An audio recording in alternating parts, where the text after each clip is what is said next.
Hi guys, and welcome to this little chat session with the team at AutoTrader. Lawrence, Minnie, Martin Pretorius join me here in our studio as we're going to recap what we think is some of the greatest tech that we've seen in 2018. Give it a little bit of thought.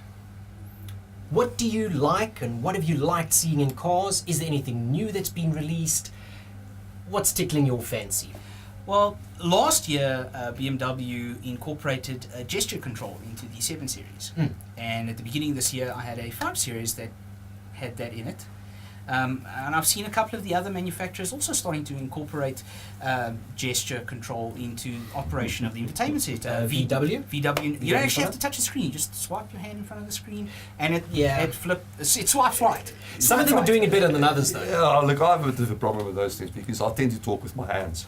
So I'd be in a conversation in a car with Do those things come with volume control? No, they don't.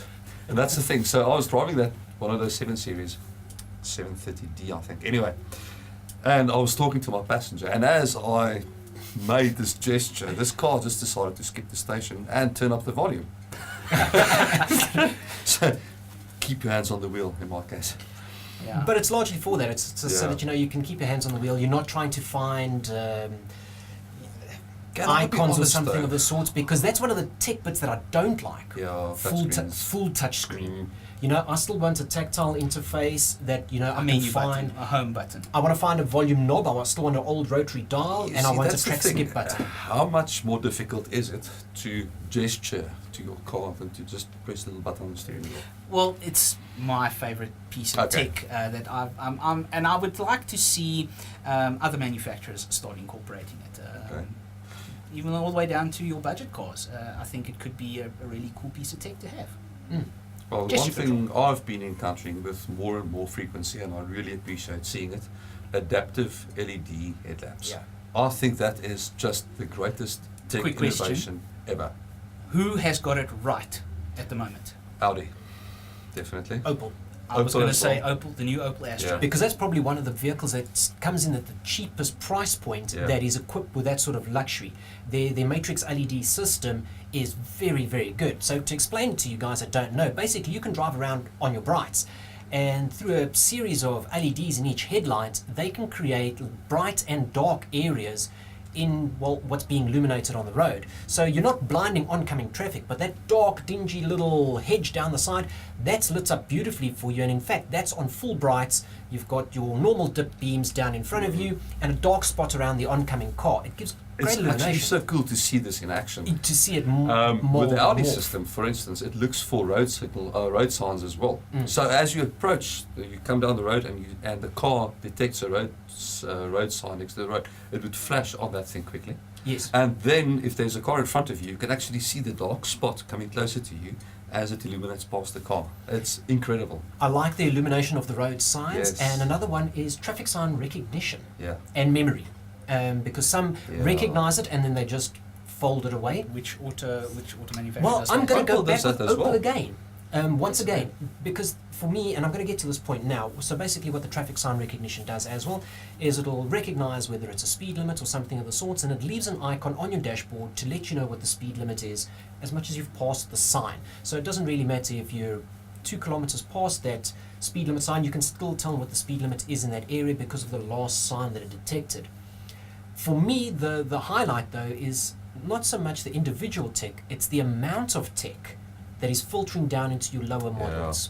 That I think has been the biggest eye-opener in 2018, has been the fact that you're sitting there with the likes of a Renault Kwid with a full touch screen in it, and you're sitting with small compact vehicles, little Agos with great sound systems coming in under 200,000 Rand, full touch screen, awesome technology. Some of them are even coming in with great stability control, and that I'm talking in proper budget vehicles. There's lane keep assist, and it's not now reserved for the upper echelon. Luxury cars, Yeah. As a luxury item, with a throwback to what you were just saying, Haval's just launched the new H9. That has got a 10-speaker infinity audio system. Yes. Sound good? Yes. It is amazing. With and ventilated seats, with the massage another function. luxury item. So there we go. I love That's that. 2 luxury items in a You could basically call it relatively a budget. Well, an SUV. affordable, Yeah. an affordable SUV, because where do they come in at? 600,000. Yeah, I mean, that's and that's Audi Q7 audio, you know, Yeah. and tech, yeah. in a Haval, and I Yeah. absolutely love that. Anything else? Nope, I think we touched on most The of the luxury important item. I ones. don't know if you've got a luxury item Cameras. that you particularly like. Well, Cameras. cameras as well, and once again, Anae was chatting about it off camera about how you sit with the prestige model of the new Renault Duster and it's got a full 360-degree camera. Mm. This was reserved only for The likes of Volvo, Yeah. the Volvo and the Mercedes likes. Benz. Have big strides been made in terms of autonomous drive though? Because that's the tech Not and that's the this year. direction we're going in, and was 2018 the year that it really came to the forefront? I'm going to say not this year. Not yet. We had a couple of the big Swedish and German brands introduce it into their cars in late 2016, 2017, and nothing has really changed. The systems are still, Well, let me say, rudimentary. they're still missing one crucial component: car to car and car to infrastructure communication. Yeah. Until the cars or all the vehicles on the road actually can start chatting with each other and with traffic lights and the like.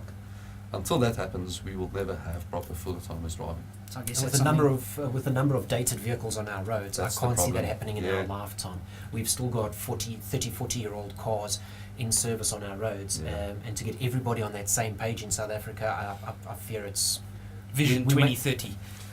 if not later. Sadly, I don't see this happening in the next 5 to 10. And then a special mention for me: Mm-hmm. cross traffic alert.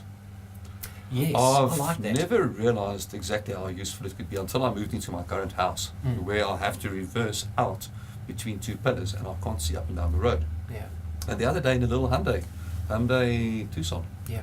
this thing started beeping, and as I pulled past the wall, I could actually see, okay, there's a car coming. This thing actually warns you. That should, in my opinion, become standard equipment Standard for across the range. One of my highlights in terms of tech and that, and Lawrence was with me for this, was the IntelliSafe pre-safe on the Volvo XC40. Oh yeah, that thing saved our lives. That thing, Oh yes, that, aren't you actually? that thing was so awake, and you don't realize this, and that you don't understand that this is where your money's going until you actually need it. And it's one of those parachute situations. If it's not there when you need it, chances are you're not going to need it again. Yeah. And we were parked at a light, and we were just waiting for it to change, but the guy behind us had no intention of stopping, and he actually had a bit of a plan where he was going to use the slipway and just bolt through the red light, as lawless South African drivers sometimes do. But the Volvo detected this and pre-tensioned our seatbelts and pulled us back into the seat and gave us a big audible warning as this vehicle approached at what the Volvo deemed was too fast. Yeah, it was Yeah. pretty fast. So it pulled us back and it tensioned us and it Prepared braced you us. It for prepared us for that impact. impact. And as much as he missed us, it was just great to see that technology in action. And to sit there and say, well, yeah, that would have been the difference between serious whiplash and big injury and, well, just a big Nothing. impact. Yeah. So that's one of my highlights in terms of seeing tech in action. So yeah, tech and luxury, it's getting better. I actually now kind of waiting to see what our auto manufacturers bring out in 2019. I want to see how much of that filters down. I don't know if we're going to see a lot of new tech in the upper ranges in terms of the Internet of Things and the likes, because that's pretty much the next step Yeah. and the evolution of our autonomous drive. But I want to see how far down does it filter into our budget segments. Well, that's our highlights of the 2018 year in terms of luxury and tech, and we hope you guys enjoyed our conversation. Join us for another one soon.